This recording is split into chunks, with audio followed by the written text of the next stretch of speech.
Well, if there were chariots found in the Red Sea, it would probably have something to do with the cross. And this text contains clear clues concerning the route of Exodus, which has led us to this location. They had sonar imaging systems that could map the seabed in 3 dimensions. Deep sea. There is a battlefield at the bottom of the Red Sea, and this time, it's not just a story. A recent high-tech expedition has uncovered something few expected to see. We're not talking about a shipwreck. We're talking about an entire army. Hundreds of chariot wheels, human skeletons, and horse remains, all preserved beneath layers of coral. For decades, these claims were dismissed as myth, but now, with advanced sonar and deep-sea imaging, something undeniable has appeared on the ocean floor. The question is no longer, is there evidence, but what does it mean? Before we go deeper, make sure to like, comment your thoughts, and subscribe for more investigations like this. In late 2024, a small, highly secretive team of divers, engineers, and underwater archaeologists launched a private expedition. This was not a university-funded project you might read about in a formal journal. It was a quiet, covert operation backed by private investors, with funding exceeding $10 million. The team was equipped with technology far beyond what most archaeological missions have access to: advanced side-scan sonar, military-grade remotely operated vehicles, ROVs, fitted with high-definition 4K cameras, and extremely sensitive magnetometers capable of detecting even the slightest traces of metal beneath the seabed. They were not searching for common artifacts like pottery or anchors. Their objective was far more specific, something that mainstream science had long dismissed. They were searching for the lost army of the Pharaoh. For decades, various reports and independent explorers had pointed to a precise location in the Gulf of Aqaba in the Red Sea. These claims, often labeled as fantasy, described coral-covered chariot wheels, scattered bones, and what some believed to be physical remnants of the Egyptian army described in the biblical account of Exodus. Mainstream Egyptology and archaeology consistently rejected these claims, describing them as pseudoscience, religious speculation, or wishful thinking.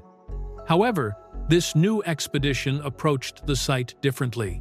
They relied on a mapped location derived from those earlier reports' claims that had been ignored for years.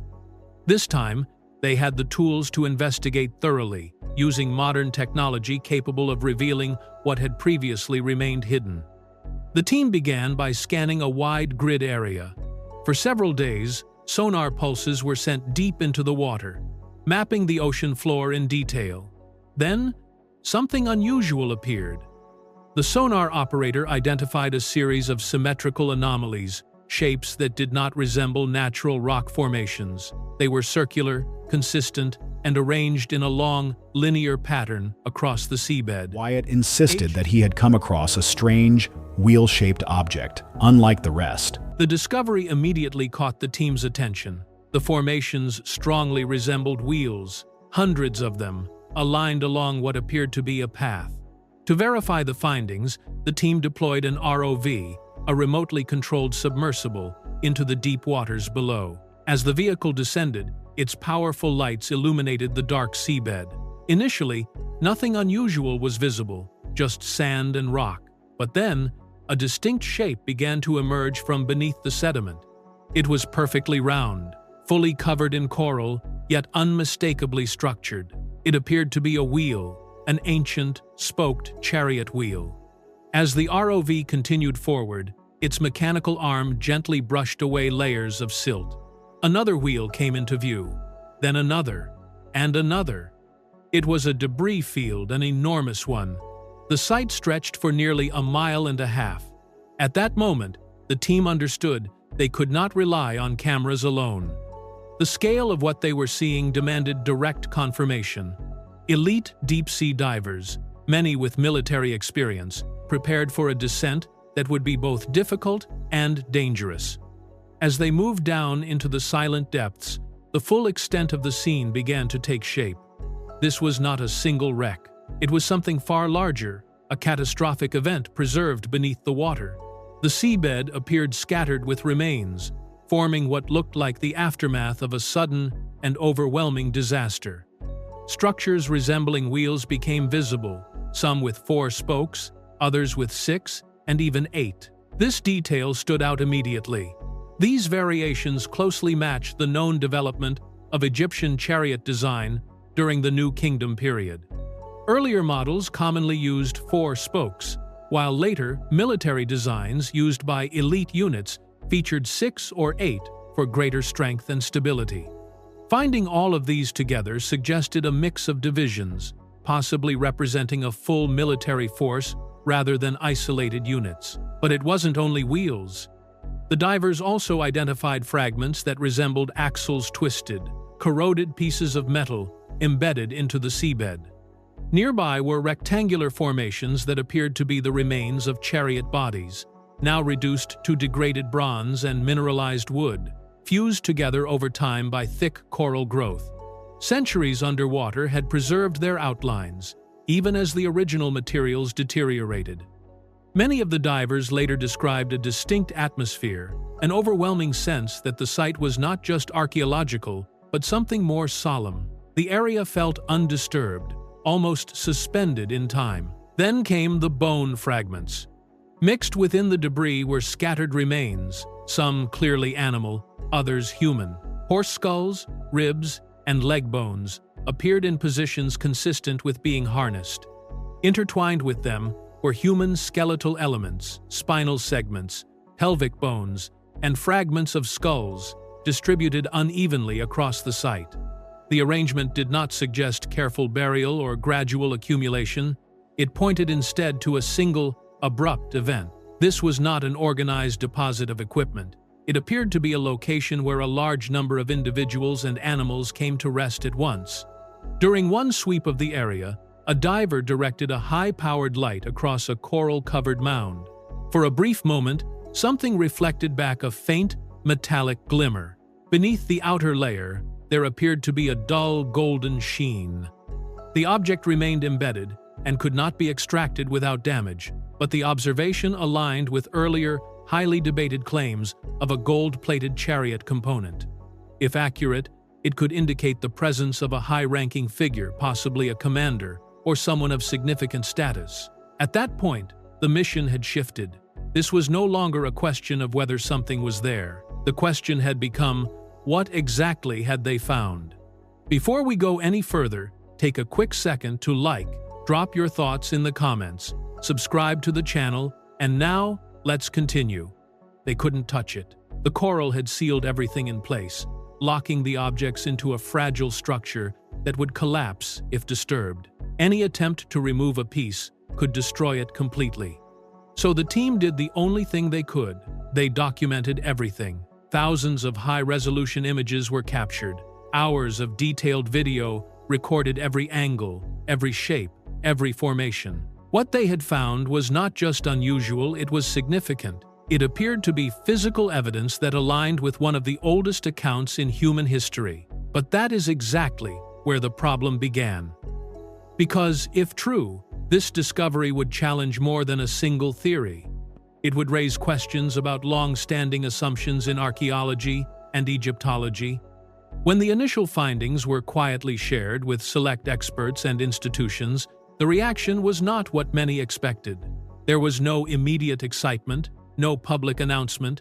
Instead, there was silence. A noticeable, cautious silence. But the objects themselves were only part of the story. The location added something even more difficult to ignore. The site was not chosen randomly. It sits within the Gulf of Aqaba, a region known for its extreme depth.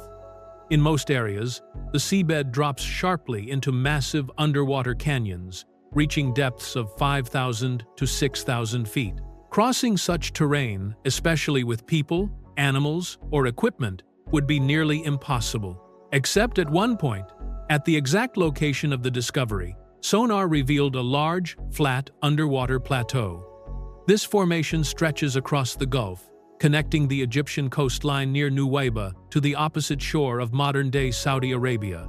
While still deep, around 900 feet at its lowest, it is significantly shallower than the surrounding trenches. Compared to the steep drop-offs on either side, it forms a raised pathway beneath the water. Sonar imaging clearly outlines this structure. It appears as a broad, continuous corridor, several miles wide and extending for nearly 10 miles. Within the entire length of the Gulf, it stands out as the only natural feature that could allow passage across. The geography surrounding it adds another layer. The beach at Nuweiba is wide, but enclosed. Steep mountains rise on both sides, limiting movement. The only open direction leads straight toward the sea, and directly toward this submerged plateau. This combination creates a unique scenario: a narrow approach, a single exit path, and a defined corridor beneath the water. The distribution of the objects found on the seabed follows this same line. 7. Wheels, fragments, and remains are spread along the plateau, forming a trail that aligns with the shape of this natural pathway. This detail is important. It suggests movement along a specific route, not random scattering. It also helps explain preservation. At depths of around 900 feet, the site has remained largely undisturbed. Strong currents, surface activity, and most human interference have had little effect over time. Sediment and coral growth have gradually covered and stabilized the remains, preserving their shapes even as original materials degraded. Whatever happened here, the environment played a role in keeping it hidden, and for a very long time, it remained exactly that, hidden.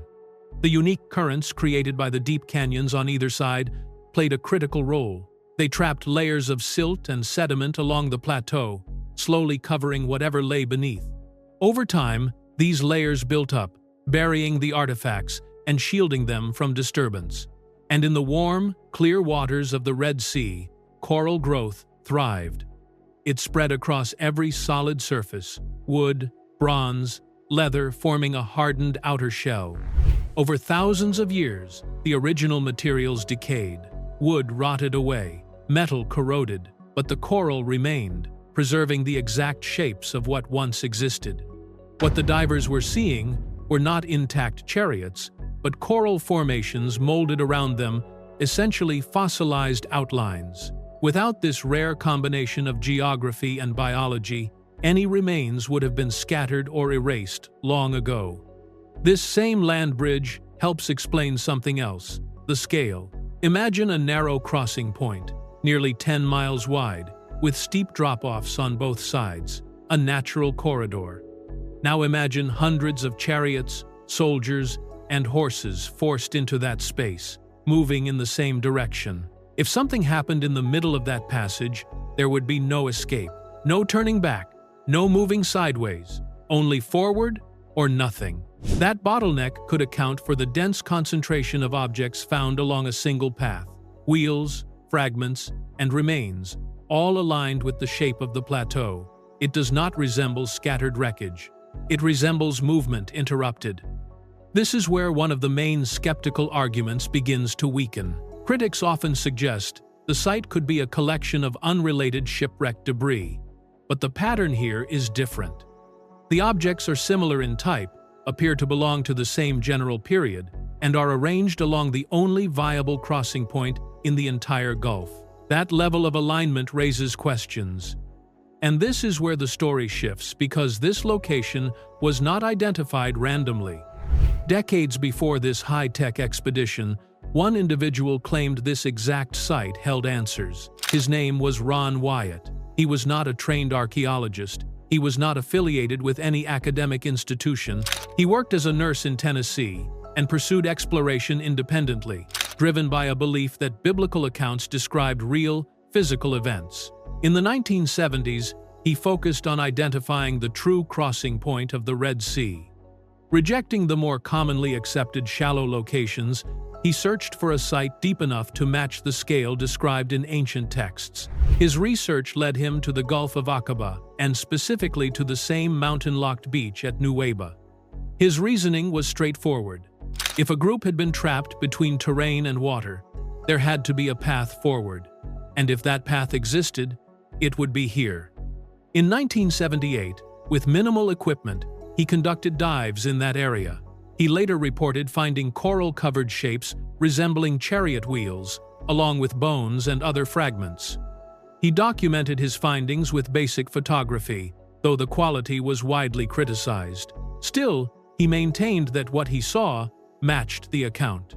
He also made a more controversial claim that he had observed a gold-colored wheel beneath the coral. When these findings were presented, the response from the academic community was immediate and dismissive. His work was labeled unscientific, his methods questioned, and his conclusions rejected. But now, decades later, a new expedition equipped with advanced technology has returned to the same location and identified similar formations. And that raises a question worth asking. If these patterns are real, what are they pointing to? Let me know what you think in the comments.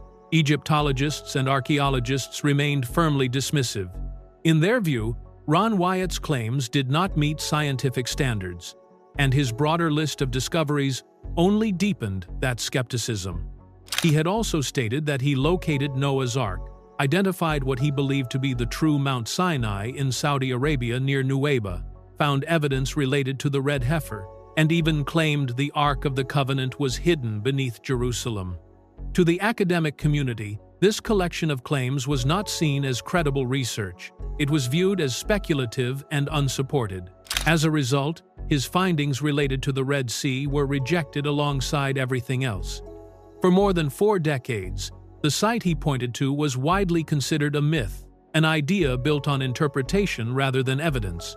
Ron Wyatt passed away in 1999, and his conclusions remained largely unaccepted. However, he left behind detailed notes, maps, and coordinates of the area he had explored. Decades later, the 2024 expedition returned to that same location, not randomly, but by following those exact coordinates. What makes this significant is that the modern team was equipped with advanced technology, high-resolution sonar, remotely operated vehicles, and precise imaging systems.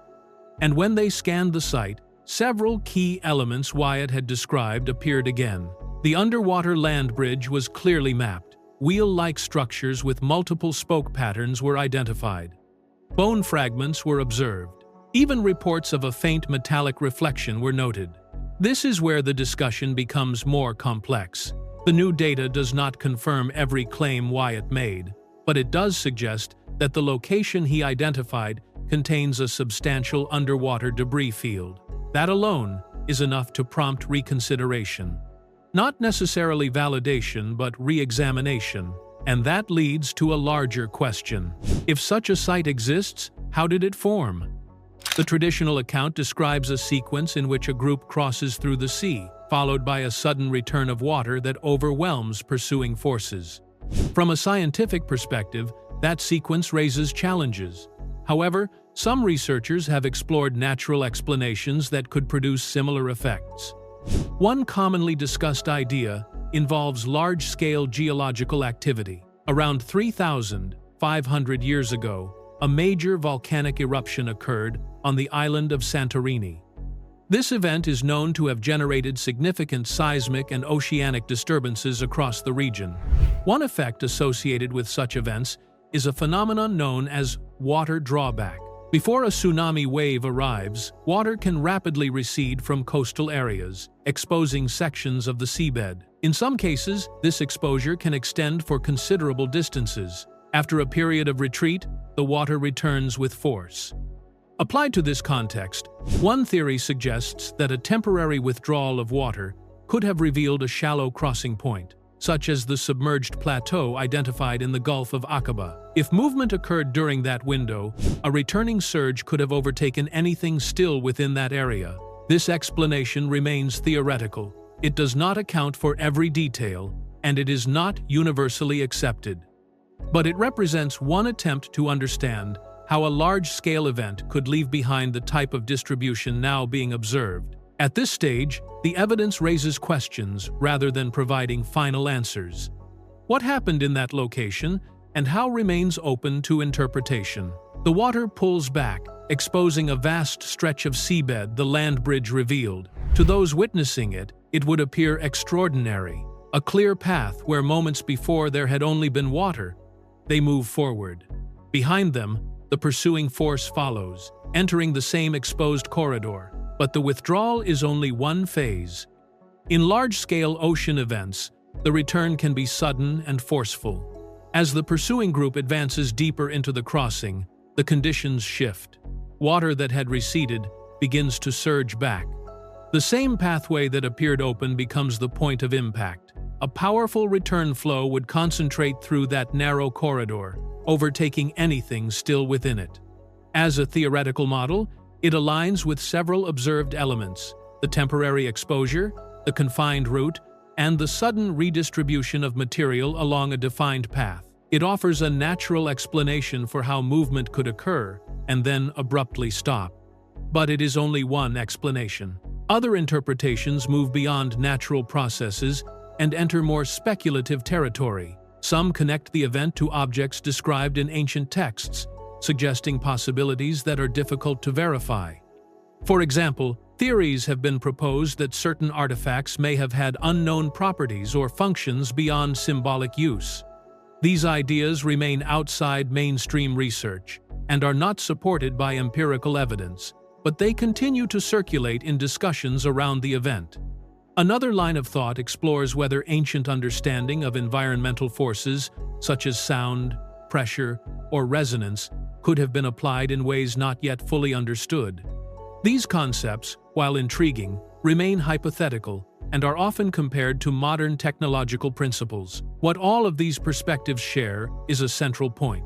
They attempt to explain how a large group, moving through a constrained passage, could be overtaken in a single, decisive moment, leaving behind a concentrated field of remains that persisted over time. And yet, despite the data now being collected, there is no single accepted conclusion. Which brings us back to the present. If a site exists with these characteristics, structured debris, consistent patterns, and a location that aligns with historical descriptions, why has it not been fully investigated on a larger scale? Why is there no unified response from the academic community? Part of the answer may be methodological caution. Extraordinary claims require strong, repeatable evidence. Another part may involve the implications because confirming such a site would raise questions that extend beyond a single event. At this stage, the situation remains unresolved. There is observable data, there are competing interpretations, and there is ongoing debate about what it all represents. Before we continue, take a moment to like the video, share your thoughts in the comments, and subscribe to stay updated on the next part of this investigation. For over 100 years, the prevailing view among most secular Egyptologists has been clear. The Exodus, as described in the Bible, did not occur on the scale presented. This position is taught widely, forming part of the academic foundation of ancient Near Eastern studies. The reasoning is based on evidence, or the lack of it. There are no widely accepted archaeological traces in the Sinai Desert indicating the presence of a massive migrating population over an extended period. No large campsites, no clear burial grounds, no consistent material culture left behind. In addition, Egyptian records do not describe the loss of an entire army in a single catastrophic event. Because of this, the historical framework of Egyptology has developed without incorporating such an gutna. Chronologies, king lists, and interpretations of the New Kingdom period all proceed under the assumption that no such event took place. Within that framework, the Exodus narrative is often understood as a cultural or theological account rather than a literal historical record. Now, however, a different type of data has entered the discussion. A modern expedition, guided in part by earlier claims, has identified a substantial underwater debris field in a specific region of the Gulf of Aqaba. The site includes repeated structural patterns, wheel-like formations, linear distributions, and associated fragments that appear concentrated along a natural underwater plateau. Some of these shapes resemble known designs of ancient chariot wheels, including multi-spoke variations associated with Egyptian use during the New Kingdom period. If these observations are accurate and consistently verified, they raise new questions. Not definitive conclusions, but questions that require further investigation. The presence of structured, repeating forms in a defined pathway is not easily explained as random accumulation alone. At the same time, alternative explanations remain possible. Marine processes, coral growth, and long-term sedimentation can create shapes that resemble man-made objects, and distinguishing between the two requires careful analysis. Another point often discussed is the reported discovery of a gold-colored object, described in earlier accounts as a chariot component. According to those reports, the item was briefly recovered and then transferred to local authorities, after which no verified documentation became publicly available. There are no confirmed records, photographs, or catalog entries that establish its existence. As a result, this claim remains unverified and debated. In evaluating all of this, it is important to separate confirmed data from interpretation. The existence of an underwater site with unusual features appears to be supported by recent surveys. What those features represent, however, is still uncertain. The scientific process requires repeatable evidence, independent verification, and careful documentation before any historical conclusions can be established. At present, the situation remains open. There is a location, there are observations, there are multiple interpretations, but there is not yet a final answer. Even more concerning are the comparisons made by the 2024 expedition. Using high-resolution sonar maps, the team reviewed the same coordinates previously documented decades earlier. In doing so, they noted that certain sections of the debris field appeared different. Areas once described as dense, with formations now seemed less concentrated, with fewer visible structures. There are several possible explanations. Natural processes, such as underwater currents, sediment movement, and long-term erosion, can gradually shift or cover objects over time. In dynamic marine environments, even large features can change appearance across decades. Some researchers have also suggested that variations in mapping technology and resolution between older and newer surveys could account for perceived differences. However, the team also reported patterns on the seabed that they interpreted as linear disturbances. These features have been described as marks that appear to follow straight paths, which some have speculated could result from objects being moved. It is important to note that such interpretations are not confirmed and could also be explained by natural seabed interactions, including shifting sediments or biological activity. What remains clear is that the site is sensitive. Coral formations that preserve the shapes of underlying structures are fragile, and exposure to environmental changes can gradually degrade them. This means that whatever exists at the site, whether natural formations or remnants of historical material, may continue to change over time. From a scientific perspective, this creates urgency not because conclusions have been reached, but because careful documentation is needed before further alterations occur. At the same time, the broader discussion reflects a deeper tension. Established academic models rely on consistent, verifiable evidence, while new findings, especially those that challenge long-held interpretations, require extensive validation before acceptance. This process can take years, sometimes decades. So the question remains open. Are these changes simply the result of natural forces acting over time, or do they reflect something else that has yet to be fully understood?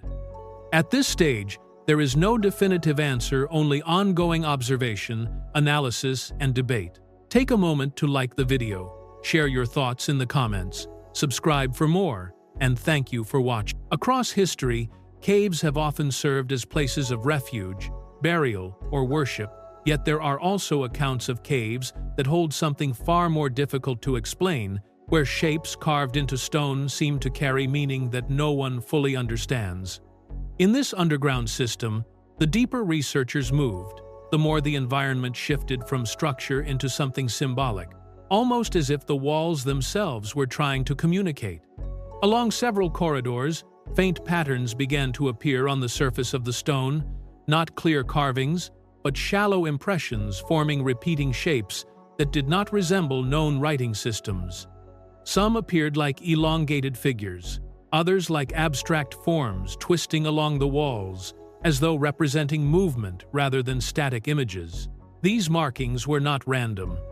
In multiple sections, the shapes aligned with the flow of the passage, leading toward sealed areas, almost like markers, guiding attention deeper into restricted zones. Researchers noted that these forms were consistent in spacing and depth, suggesting deliberate creation rather than natural erosion. More unsettling were the formations that resembled faces. Not detailed or complete,